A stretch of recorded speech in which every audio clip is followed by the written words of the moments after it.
Alors, chers amis, ravi de vous retrouver pour une nouvelle vidéo, toujours dans l'actualité du Barça.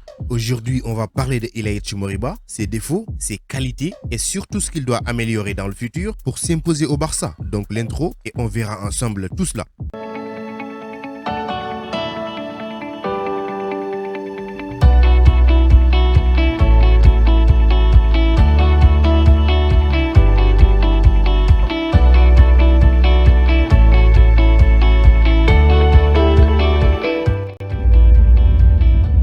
À seulement 18 ans, il a déjà vécu pas mal de choses dans sa carrière. Le milieu de terrain est né en 2003 en Guinée. Avant de rejoindre l'Espagne très jeune, il a commencé à jouer pour l'Espagnol Barcelone, mais a rapidement rejoint le FC Barcelone. Alors, il est l'un des joueurs les plus prometteurs de sa génération. Et il a fait partie des équipes d'Espagne U17 et U18, mais juste avant la pandémie, il y avait des rumeurs selon lesquelles il aurait choisi de défendre les couleurs de la Guinée à un niveau senior. Alors, il est actuellement l'un des adolescents les mieux payés dans le monde du football. L'intérêt des meilleurs clubs d'Europe de le signer à l'expiration de son précédent contrat a amené Barcelone à lui proposer un contrat évalué à plus de 2 millions d'euros avec une clause libératoire de 100 millions.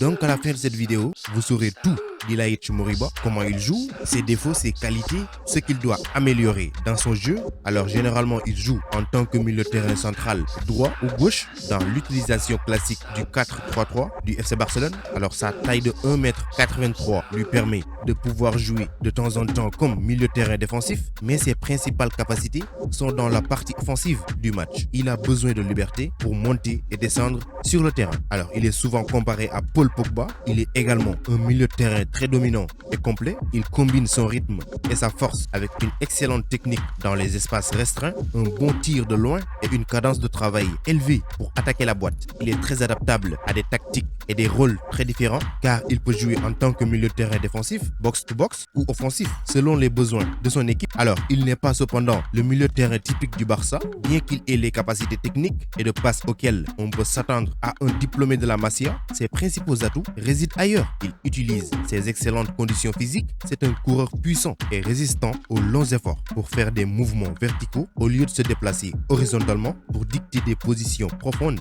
Alors, son positionnement sur le terrain est très utile au style de jeu du Barça. Il prend de bonnes positions derrière le milieu de terrain adverse pour recevoir le ballon et accélérer à partir de là dans des positions plus avancées. Moriba lit très bien le jeu et sait où se trouve la faiblesse de l'équipe adverse. Il sait prendre la bonne position dans les demi-espaces entre les lignes quand il y a de la place pour y recevoir ou faisant des courses en arrière quand il détecte des trous dans la ligne défensive.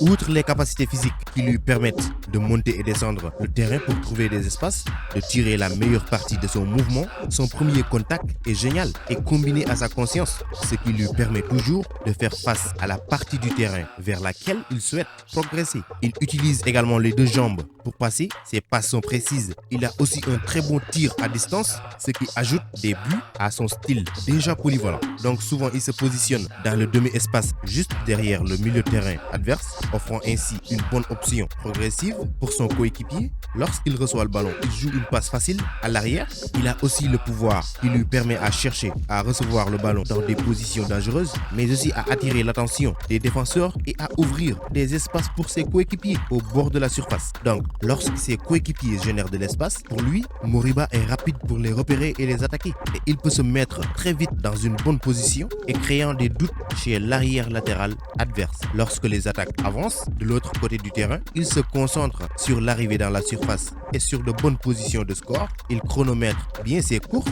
pour entrer dans la surface dans une deuxième vague après les attaquants et est intelligent pour détecter les erreurs de positionnement de ses rivaux et attaquer ses zones. S'il reçoit la balle dans ou autour de la boîte, il peut utiliser ses bonnes capacités de tir pour marquer à partir de différentes positions. Son but avec l'équipe première du Barça peut en témoigner. Il a aussi une capacité à détecter des trous sur la ligne défensive. Si l'attaquant vient du côté gauche, il peut détecter que les rivaux regardent le ballon et se met donc dans une position dangereuse derrière leur dos, passant inaperçu, donc il ne sera pas marqué. Habitué à jouer avec des joueurs techniquement doués à Barcelone, il sait que le plus petit espace est suffisant pour recevoir une passe. Lorsque les attaques se terminent par un centre, il tente de trouver des espaces libres autour du point de penalty, y arrivant au dernier moment et profitant des espaces générés par les attaquants. qui ont attaqué la surface juste avant lui. Souvent, c'est les attaquants qui font le job en traînant les défenseurs, de sorte que sa course tardive dans la surface est trouvée par un bon centre. Il a aussi un très bon tir, ce qui lui permet de trouver facilement le fond des filets.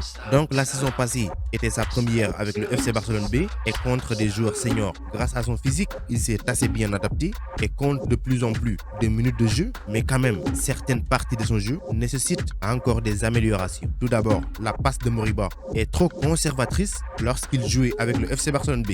C'est bien qu'il essaie de ne pas perdre le ballon et d'utiliser son intelligence pour attaquer les espaces, mais pour se rendre dans la première équipe où il est actuellement, il doit contribuer davantage avec ses passes. Il a déjà prouvé avec les équipes de jeunes d'Espagne et de Barcelone qu'il pouvait faire progresser la balle à la fois avec des courses et des passes. Ça devrait donc être une question de temps pour qu'il puisse traduire cela avec le FC Barcelone. Alors, il y a une chose qui le rend difficile à arrêter, c'est qu'il peut progresser principalement depuis les zones centrales en mélangeant les passes et les courses. Donc quand il s'agit de livrer le ballon dans la surface, il a besoin encore d'être amélioré.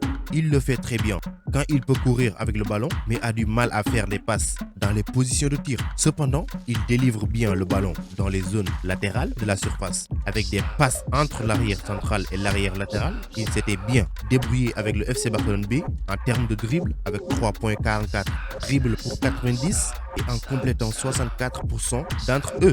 Donc il a encore besoin d'une marge de progression, surtout compte tenu des compétences dont il a fait preuve dans les équipes de jeunes, mais s'avère être un joueur créatif sous pression. Il peut aussi éliminer son vis-à-vis sans toucher le ballon. Il a généralement montré ses compétences dans les matchs de jeunes du FC Barcelone B et plus il joue avec le Barça, plus vous allez voir ce qu'il est capable de faire. Cependant, il a les conditions physiques pour être un excellent milieu de terrain défensif. Il gagne facilement des duels et est excellent dans les transitions. Donc la saison passée avec le FC Barcelone B, il a été impliqué dans 6.25 duels défensifs pour 90, remportant 40% d'entre eux, ce qui n'est pas mal compte tenu du fait qu'il ne joue pas en tant que milieu de terrain défensif.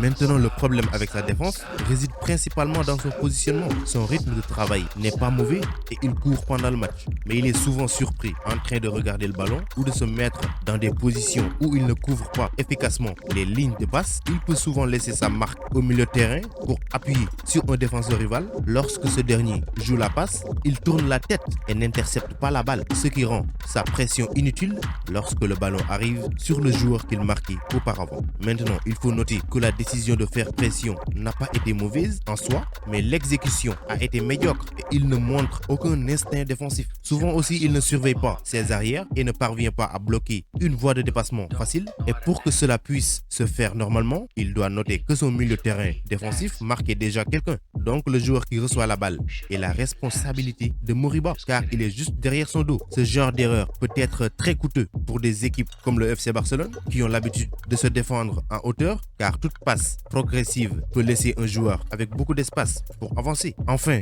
voyons un autre problème de positionnement défensif de Ilaïch. Souvent, il ne parvient pas à anticiper l'évolution du jeu et ne suit pas la course dans la surface du milieu de terrain adverse, qui finit par recevoir le ballon et marquer de l'intérieur de la surface au lieu de se mettre en bonne position et de se défendre. À partir de là, il est trop réactif et quand il veut remonter, il est déjà trop tard. Donc il est un joueur visiblement talentueux, ses conditions techniques et physiques sont superbes. Pour son âge, il lit aussi très bien le jeu en attaque et sait interpréter les mouvements de ses coéquipiers pour se mettre dans des positions dangereuses. À partir de là, il a les attributs pour décider des matchs par lui-même en marquant ou en aidant. Mais il est encore très jeune et doit prouver qu'il peut traduire tous ses talents au plus haut niveau. Ce qu'il doit travailler le plus, c'est son positionnement défensif et il pourrait également améliorer sa régularité pendant le match. Le FC Barcelone porte en lui beaucoup d'espoir. Donc c'était tout pour cette vidéo. Merci de l'avoir regardé jusqu'à la fin. Continuez à vous abonner à la chaîne, mais n'oubliez pas d'activer la cloche de notification. Vous êtes les meilleurs. Ciao, à bientôt.